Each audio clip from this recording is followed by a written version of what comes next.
تمہیں اللہ کے قریب لے جائے، وہ تکلیف کسی نعمت سے کم نہیں ہوتی۔ جن راستوں پر چل کر تم اللہ سے جا ملتے ہو، اس راستے کا ایک ایک قدم تمہاری زندگی کو حسین بنا دیتا ہے۔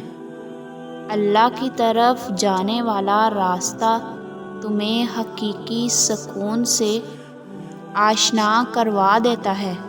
پھر تم ایسے محسوس کرتے ہو جیسے تمہارے ساتھ کوئی ہے، لگتا ہے کہ جیسے کوئی اور تمہارے دکھ سے واقف ہو یا نہ ہو، لیکن اللہ ضرور واقف ہے۔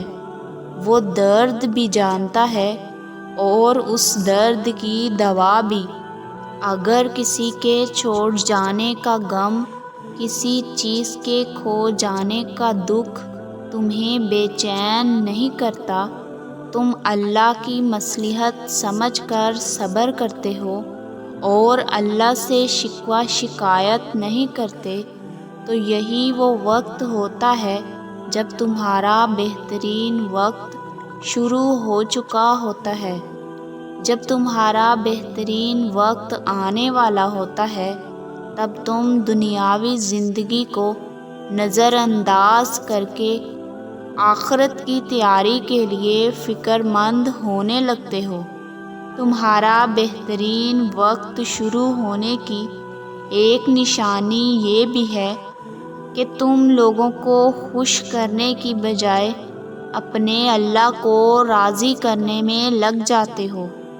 زندگی میں آیا کوئی غم یا خوشی یا تو تمہیں اللہ سے جوڑ دیتی ہے یا تمہیں اللہ سے دور کر دیتی ہے۔